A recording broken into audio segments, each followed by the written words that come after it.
Who is this? Is the question those muddled soldiers were now asking.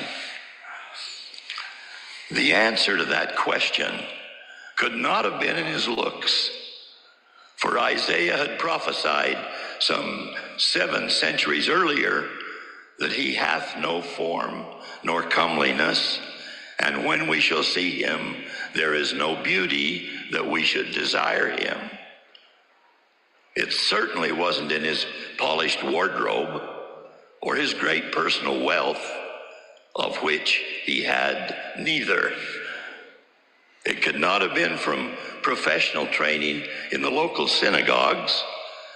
We have no evidence that he ever studied at any of them, though even in his youth he could confound superbly prepared scribes and lawyers, astonishing them with his doctrine as one having authority.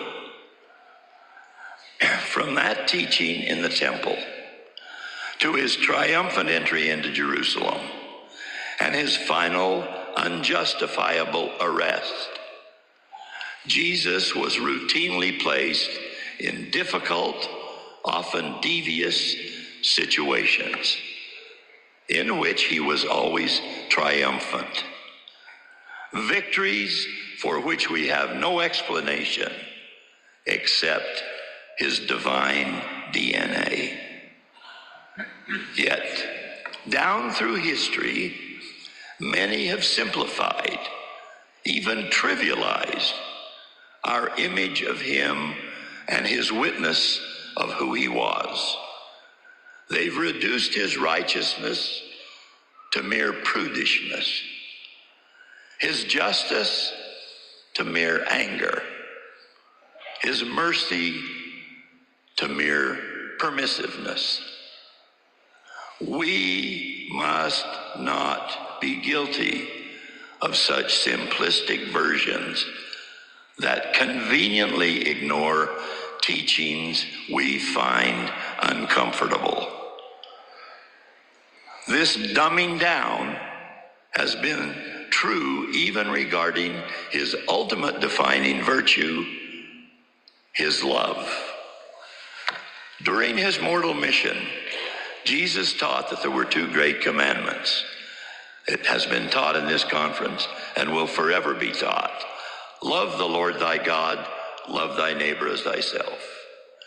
If we're to follow the Savior faithfully in these 2 crucial and inextricably linked rules, we ought to hold firmly to what he actually said.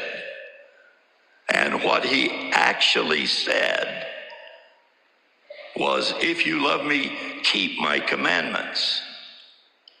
And on that same evening, he said, we were to love one another as I have loved you.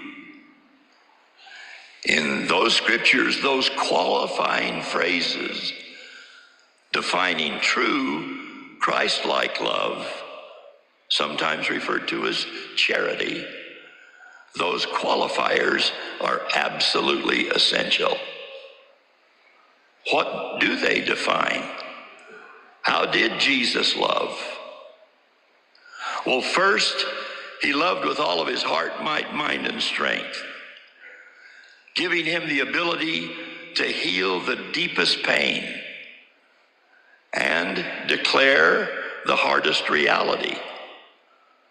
In short, he's one who could administer grace and insist on truth at the same time.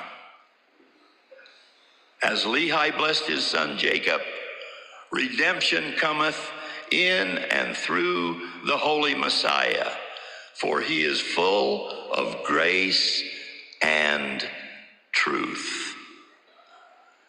His love allows an encouraging embrace when it's often needed, and a bitter cup when occasionally it has to be swallowed. So we try to love with all of our heart, might, mind, and strength, because that's the way he loves us.